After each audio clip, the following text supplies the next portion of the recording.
Welcome back to the Gold League. I'm Clutch of Marukill. We are live from Southern California, and we're excited to show our first matchup of Simple Tankers versus Top Tier. Simple Tankers has defeated No Limit, Nerve, and Refuse to Die. They have one loss. That's against the Spurg Lords. Top Tier, they beat out Refuse to Die and Nerve. They have one loss under their belt as well, and that's Fulcrum Gaming. So I wonder who's going to take this series. Simple Tankers, the more experienced team, the third season being here. Yeah. Velatio has been a member of the Gold League in the past, but on a different team. Now he leads Top Tier. And they've proved to be pretty effective so far, especially in that series against Nerve when they played for a 2-0, then the draw, and then Mines. They were super defensive. I'm going to ask them about that too, about the defensive play on Mines. Because it was a different positioning they chose on the east side of the hill. Yeah, they're definitely one of our better teams in the league. I think they're performing very well. They're they're synergizing well, and they've got some strats that are out there, very interesting, like the T-32's Prohorovka. Yes, that shows some real talent. Ingenuity, even if it was a mistake. Let's go ahead and jump into our face-off of Simple Tankers versus Top Tier. Good evening, gentlemen. Good evening. Executives, let's start with you representing Simple Tankers. First off, last night, Jay Smooth was not able to jump into game number 1, but he did return a little bit later, brought the WZ-132. Was that a work-related incident, and how did your team pretty much perform without his leadership? Oh, yeah, he just had a couple appointments. He wasn't sure if he was going to be able to get off soon enough to make the match. And then all the matches yesterday just went really fast. I'm not sure necessarily everyone was just beating everybody real quick, so luckily he was able to make it for the second match, though. I still feel we did pretty well. We had Mornblade calling the shots there for a little while. Still able to perform the way we wanted to. Maybe not quite as sharp, but we still were able to go out there, get the wins we needed, and then he was able to make it for the second match. Do you have any comments on the lineup that Refuse to Die brought in the last match last night? It was certainly different. Weren't necessarily all too surprised. We had actually talked about Tigers a little bit when they first did the changes to them. The speed, the rate of fire, increased hit points. Because as you mentioned, they're still pretty similar to a Tier 8 heavy tank as far as hit points go. But just like the armor and the sloping, they get penned really easy, and it's just not going to be enough to withstand the shots from Tier 8 tanks. Velatio, ship over to you for Top Tier. You guys have a win against Refuse to Die and Nerve. Lost on Fulcrum Gaming. I want to talk about that game with Nerve. Took them down 2-0. Then there's a draw, and you could play for the draw on Mines. You could play defensive, which that's what it looked like. What was the mentality on Mines for your team when you guys were in the lead? Well, we kind of screwed up in the beginning with the team shot, and after that, it kind of just went a little bit downhill for us. But then it worked out in the end because I think we just put a pretty good defense, and their push was slightly disorganized, and we took advantage of that. So it went out pretty well. And then speaking of mines, what do you guys think of this new meta of just going straight up to the mine and duking it out on top with 1390s and WZs and whatever? I think it's a great meta, but the problem is you can't use T-32s, so it kind of sucks. And then Executives. Oh yeah, it's certainly good. Yeah, you got to try to find some new ways to do it. Obviously, we saw last night trying to sneak those 75s onto the 1390s, but that didn't quite work. But just if you can take control of that hill, then you can do so many other things from there. Once you have it, you can stay up there, take snipe shots. You can slide down, sneak around somewhere else on the map, and they won't even really know you've gone because they can't spot you from up there, really. So it's a good place to have control of. Velatio, any words for Executives on the side of Simple Tankers before we start this match? Not much. Good luck, have fun. Executives, any response? Yeah, actually, obviously, good luck to them. Then I got one more thing here. Just give me a moment. Top Tier is going to go kaboom. All right, thanks, Executives. Simple Tankers, no you have the higher seed. Heads or tails of the coin flip? We are going to pick tails. Tails is the pick, and tails is the flip. Map choice or defer? We will defer. Top Tier, your map choice. We will excite you guys. We will pick Mines. All right, Mines. Yay. Map number 1, and what will be the spawn position of Simple Tankers? We will take the north spawn. North spawn for Simple Tankers on Mines. Top Tier, we'll take the south. Gentlemen, good luck. Thank you, guys. Well, exciting indeed. And Brookill's a great question to bring up because we would see a lot of no man's land play in the middle with the heavier tanks such as the T-32s, and a lot of engagements would happen sometimes based off the damage output of the water side, what they could land into the sides of those tanks if they creeped a little bit too far forward. And once they would have an HP advantage, it would turn into an escalation advantage for that team. And then there's, of course, it's just when the engagement's going to happen. Are you going to make it so you try and whittle each other down, get some good, solid defensive line set up, and then try and just beat the opponent out in the little peekaboos here and there, either corner games or hold-down games or whatever. And that's one way, but I'm really liking seeing just teams going for a brawl, saying, we can beat you. We'll just smash face and see what happens. Let's go ahead and set up what a brawl would look like and what happens when the brawl fails. I'll explain to you guys real quick everything about betting. All you have to do in the chat channel is follow the instructions. The bot will bring up the syntax. Follow the syntax exactly. That's how you're going to get your bet in. Betting started when the coin flip happened, and it goes for 3 minutes. The top performer this week will take home a Tier 8 premium tank. The top performer at the end of Season 3 will take home a Type 59 premium tank. And for everyone that wants to get more involved with the betting, all you have to do is just keep watching the show live. I know a lot of people are watching the rebroadcast. They were asking, when can we bet? When can we bet? And I said, well, it's when we're live, guys. When we're live. Let's go ahead and jump into mines real quick with Rookhill on the Telestrator to see what the brawl mode looks like. So real quick, red and blue represent the approaches up into the mine. Clearing that out of the way. Mine fight usually starts around here, but 1390s will often start the fight actually slightly to the north or slightly to the south of the entrance to the hill because they're not reloaded before they get about past there. Nice side. But you see heavies will begin engaging to the north and the south of the hill. So what will happen a lot of the times is the hill brawl, which will take up this whole area, will actually be split up into the hillside and a little bit on the outside of the hill. 2 separate fights. Now, let's say you lose right below the hill. Your guys die right here. But on the north side of the hill, you have won. So now what happens is you have a high ground, but on the low ground, you have your opponent. And that's a really weird thing that can happen. And we see that actually a lot of times where the low ground will win, the high ground will lose, and then you have this new brawl, this new fight has to happen. Otherwise, of course, the game is already over. Yeah. Well, a couple times we've seen teams win the high ground, but engagements are not happening on the hill, and they stay up there too long. Their AMX 1390s, because of the lip change, can't move their turrets down far enough with the gun depression to engage. And if it becomes a 4-on-5 matchup, 9 times out of 10, the team that only has 4 tanks is going to lose to the 5 because the damage output. Just that overmatch. Yeah. So these teams and these players have to realize that, yes, you may have the territorial high ground, but that's not going to matter much when all your teammates are dead and the rest of the tanks that are alive on your enemy team is going to come to the high ground as well. Yeah.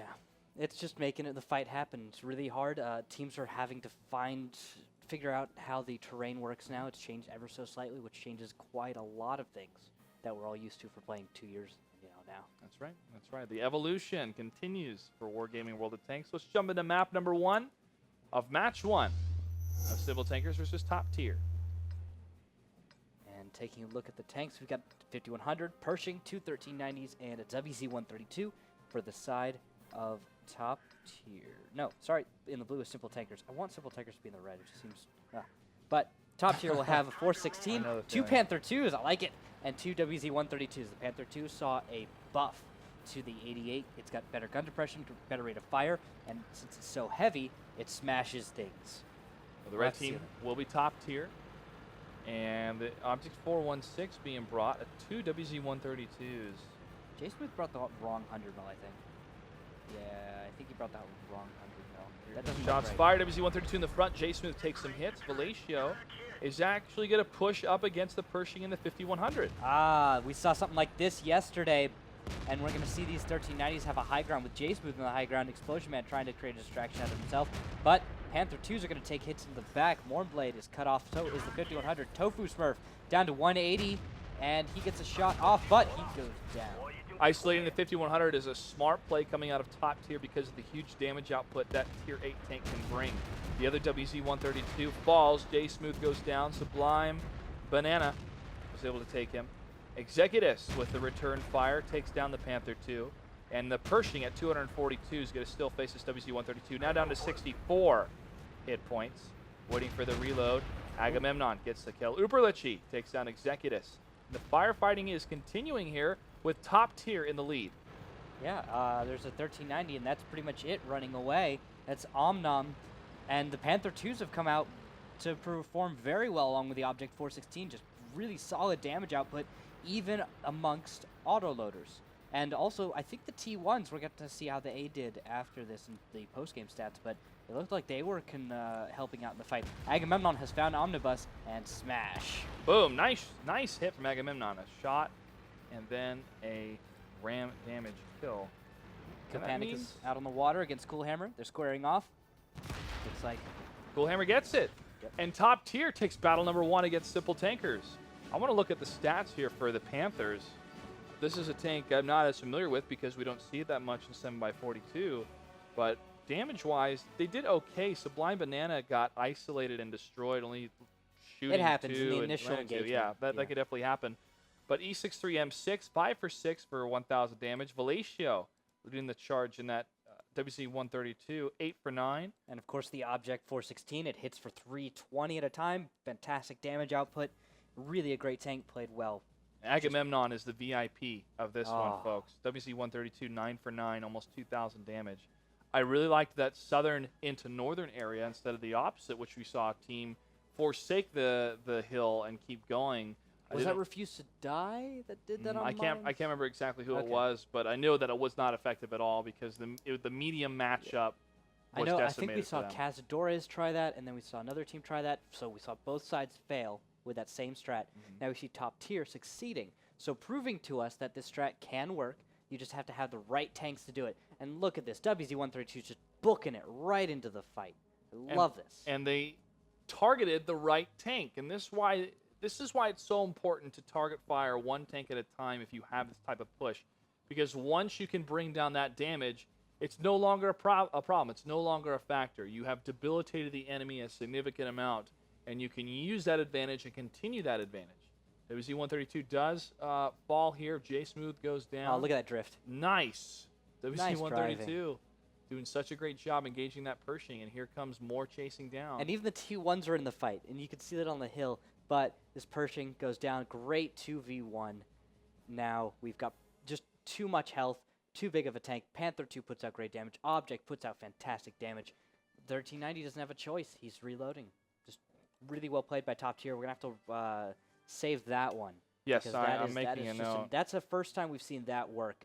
And maybe it'll be the only time, but time will have to tell with that. So they pushed from the south, correct? South to the north. To north. They just went straight over. They left those 1390s behind. They left the WZ behind. I think actually something that may have hurt them in that was that I think J-Smooth had the wrong 100 mil. Now, I'll have to check with him, but that doesn't look like the 100mm cannon that is the best 100mm cannon for the WZ-132. Mistakes have been made before. I think I've pointed that out in Season 2 and Season 1. I think WZ-132s have brought the wrong 100 mil, but whatever. Maybe he has a reason. I can't think of the reason off the top of my head. But sometimes you just pick the gun because you're like, oh, the 100 mil fires APCR. I should get that. And then you pick one of them and you pick the wrong one accidentally. Yeah. Whatever. Well, just thinking of the value adjustment of having the other gun, I can't think of It any fires. advantage. It performs a little better. He can get by on it though, I think. Yeah. So. Let's jump into battle number 2 on Cliff. It's still anybody's game. Simple Tankers versus Top Tier. Taking a look at the tanks we see. 5100 Pershing, 3 1390s for the side of Simple Tankers. What was confusing me was Tofu Smurf. He has now joined the team. He He's is actually on playing a Simple lot. Tankers. And now he can play on Simple Tankers. There is a weight limit for new team members in a draft team change. Exactly. For Top Tier, T-32's clutch, 2 of them. A T-69, WZ-132, and a 1390. Explosion Man has a small liner on his 1390. That's cute. I always like T-32s included in any matchup. They're just such beautiful tanks. They Clutch. are. They really are. But we have a little bit of trouble. When I say we, I'm talking about all T-32 lovers around the world, of getting to the center section in time in order to deal out damage, where the faster moving tanks for simple tankers will get there faster than the T-32. It's just you feel like taking a leisurely pace, you know? It's a scenic route. Yeah. Well, Sublime Banana and the other T-32 is going to be following E63M6. And Explosion Man is the point man in the 1390. Not overcommitting here, which is smart. He did throw a shot out that did not connect Executus, though, Will. Trade back fire not connecting as well. I'm looking for J-Smooth in 1390 to also look for shots. T-32, T-69s are spotted. J-Smooth puts a shot out, does not connect. He's got another one, does not connect, and he's actually going to take a hit to the back. Valleccio has shown up, but Executus is going to come scare him away, possibly jumping on him, but I think there might be a trap waiting in the low ground. And that is Cool Hammer. I don't know if that's another 1390. Ooh, Executus loses commander to Valleccio. Yeah, Valleccio wants him to overcommit to his WZ-132 because the two T1s, which one of them wins the T1 fight, Agamemnon, That's a big deal, actually. are scouting that section. They could win the other T1 fight as Ruth Van Carlisle is going to move to the north. Shot fired, Valleccio gets hit. And the continuing fire on the other side, Tofu Smurf down to 147, and he gets cleaned up. 5100 falls again for Simple Tankers. Focusing down the big damage dealer. Now they're going to go for Mornblade the Pershing. They know he can perform in that tank, leaving Omnom all alone. He catches fire for a moment, and now there's just too much health, too much damage waiting for him. He's going to try to back off, but it's probably not going to work out. Executus and J-Smooth could try to bring this back, but Executus is at 286. He's on reload. Valleccio is a consistent fire tank, and now Executus should go down. Omnom takes another hit, and he falls to Uperlich in the T-69. With pressure on the flag and only 2 tanks left alive, Simple Tankers is in a bad scenario. I don't think they can come out of this, especially with the amount of damage looking towards J-Spoon in the 1390 as he tries to back away. Another big shot, and he's at 517 HP as he gets closer to those T1s, going for the immediate danger of the flag cap. WZ-132 on the run. Oh, 3 HP, and Sublime Banana gets the kill. And Top Tier takes the lead 2-0 on Cliff. That is really impressive. Against Simple Tankers, one of our top teams. Now, Simple Tankers has been having a rough time, I think, this season. They just haven't been performing as well as we expected. Of course, other teams just could be improving a little bit better than they could. They've been trying new things, of course. And they have been, and yeah, that was part of the maybe not performing as well because they were experimenting, which I don't fault them for. But now they're losing fundamentals. And this 5100 Tofu Smith, great guy, John. We're friends, but you got to stop getting caught out in the open and getting destroyed. I don't think he could have even done anything about it. Just the positioning and the way things were going. There were 1390s just putting out pot shots, but if you're putting out pot shots in a 1390 and you're not connecting, you're really it's not good. You can't be missing shots in 1390s. Let's take a quick commercial break. When we come back, battle number 3 of the series continues between Top Tier and Simple Tankers. Don't go anywhere. You're watching the Gold League for World of Tanks. Welcome back to the Gold League for World of Tanks. And the third map for the series will be on Himmelsdorf. Top Tier is leading 2-0. A surprise for many people that are fans of Simple Tankers to see them down this far with a 1 victory away for Top Tier. Do they again play defensive, which is what we saw against Nerve, or do they escalate the win with a quick play? Don't know. Maybe we'll see that Panther 2 or some Tiger 2 showing up. Top Tier's decided they want to play some German tanks, and I'm really happy to see that. It's when they first buffed, when they recently buffed the Panther 2, the Tiger, the King Tiger, all of those tanks, a whole lot of German tanks received buffs to gun depression and their DPM, especially mediums and heavies.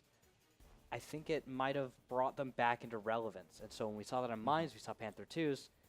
Maybe we'll see Tiger 2s showing up. I know Mornblade brought one last season. Didn't work out, but it did perform well. And so maybe we'll see some of that. But this is Himmelsdorf. They'll probably just go back to that good traditional brawl. Yeah, that's probably more likely. Turns into the heavy conventional play, the IS-3 or 110s and the 5100s, where a lot of brawl modes happen. And the better tankers that are able to get those either fast snapshots or better isolation or focus fire are the ones that win it out. Simple Tankers versus Top Tier, battle number 3 on Himmelsdorf. Let's jump into the game. Taking a look at the tanks, we see everything is as expected. 110, 2 5100s and 2 IS-3s on the side of Simple Tankers. Top Tier, 2 110s and 3 AMX 5100s.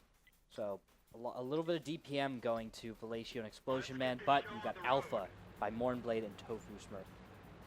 I like the lineup though by Simple Tankers more. That's the one I favorite. Do you have a favorite out of these two? I prefer the 3 IS-3s and the 2 5100s. I would rather have a consistent fire tank with better armor that can survive a little bit longer compared to the burst fire of a 5100, solely for the potential of brawl modes and flanks, where I feel an IS-3 can be part of the flank and push into a tank at the front and hug it, compared to a 5100 where he'll shoot and then have to get out of there. Okay. I always, when I play any type of game, I always like having a better offense. I always like having better damage. But in this case, I would rather have the better overall tank presence of an IS-3 compared to 5100 with the armor. You and Soviet. Well, it's very valuable. And that was a lot of this Soviet, not just the player, fantastic player from Fulcrum, but also the engineering mentality of my study of tanks, which is far surpassed by Soviet and others, but they understood it wasn't just about firepower, it's about presence. And the IS-3s were a tank that stirred the rest of the world when they were first developed, that led to other development of tanks on the American side, such as the Patton, etc., to escalate against the type of firepower and type of armor it had. And speaking of armor, IS-3s taking some shots, and Rufen Carlisle on the 110 takes 2 big hits, 878 on his tank. Simple Tankers are the ones that are going for the offensive, and top tier is playing on the taking defensive. so many hits, though. He is down to 276, 6 hit points, and Mornblade starts taking his. Rufen has to take cover, and Simple Tankers aren't able to make any connections as they close the distance onto Cap, not making the safest approach, making the least safe. There, finally a connection to Explosion Man. That is probably from one of the 5100s. Looks like Tarho's making the shots count, but Ruthven has to stay pinned. He's not really able to do anything right now, and he peeks out a little bit and goes down. Explosion Man gets the kill against Ruthven Carlisle. 1069, Jay Smooth. He is still in that 5100 trying to continue those volley shots into the 110, but here comes the 5100 of an E63 M6. He's going to move in against Mornblade on the side, but he's taking damage from 2 fronts. And now behind, here comes Sublime Banana, Uberlichi, right to the back of these IS-3s. They have beautiful flanking fire. Mornblade goes down. Next will be Tofu Smurf. He's down to 300. Doesn't matter who hits him next. Oh, he takes more than enough fire to destroy him. This is what I was talking about, Rookhill, having these armor tanks, either an IS-3 or a 110, move in against that tank, allowing the 5100 to back up. And as they push against Jay Smooth and his 5100, he falls. Only one Tier 8 tank left alive. That's Tarho. And he is in some serious trouble. Yeah, not a good place for him. No real hope left. Executus in the T1 will have to be found after Taro is taken down to 29. One more hit. Velatio looks like he wants that ram. So does Sublime Banana, but Sublime Banana gets it. Executus, the T1, the last tank. Oh, wow, they're not treating that wreck very nicely. No, and he falls, and that does it.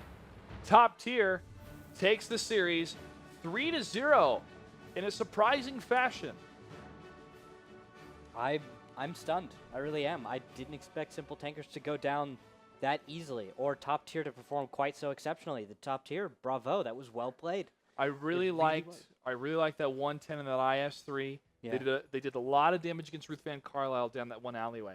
When they had the 2 other tanks committed to that corner, they were playing a corner game of all of their heavy tanks to that one corner. That allowed the 15100 to push in. He took E63M6 took significant damage, but it was a distraction for the flank to get those 2 tanks isolated. Once he did his part and got out of there, that's when the 110 moved in, and that's when you want to have a tank like the 110. Exactly. It was just a perfect reaction by Top Tier. They were in a defensive position. Well, at least they were forced to be in a defensive position. That was a very fast battle. Simple Tankers just blitzed right up the 1-2 line, and they walked into a well-defended position. You had 2 tanks waiting. Top Tier predicted the move well, and they were set up for it. When they returned to base, everything was perfect. Mines was highly aggressive, very quick battle. Yeah. They understood that the new Mines meta, which is fight at the top, could be deflected, and you could just jump on these slower tanks that are going to deal more damage. The mediums and heavies, the 5100, the Pershing, destroy them. 1390s are going to struggle to get back into the fight. They'll be delayed, and if you do it right, you're going to come out on top. So good job by Top Tier. Really fantastic play. And us as a team, some will say that they could be in the running for that coveted third place area. We have, based on metrics of the past, first place Fulcrum, second place Simp, and the other top 4, we were thinking, okay, Simple Tankers, Hammer Time's looking really good, hashtag RU's looking very good. Now top tier can be in that running as well because they're doing significantly well against these other teams. They actually have the Simple same Tankers. record now as Simple Tankers. Yeah. 3-1-0, 3 wins, 1 loss, 0 draws. Top tiers joined them, so and I'm expecting them to break away now. Simple Tankers not looking quite as good. Top tier looks fantastic. Simple Tankers still has to face Fulcrum Gaming, I believe, Oh, where man. top tier already has that out of the way. That's their only loss, is against Fulcrum Gaming, Wow. I believe. Let me check my notes real quick. Only loss, yes, is against Fulcrum Gaming. Yeah, that's fantastic. Top tier definitely looks great. Although our next match, Clutch, is the Googly Boppers versus Game Over. Yeah, we haven't seen Game Over in a while. We Yeah. saw them last week, but now they're going to make their Season 3 Week 2 reappearance, and we're going to take a quick commercial break. When we come back, that match will be underway between the Googly Boppers and Game Over. Stay tuned. You're watching the Gold League.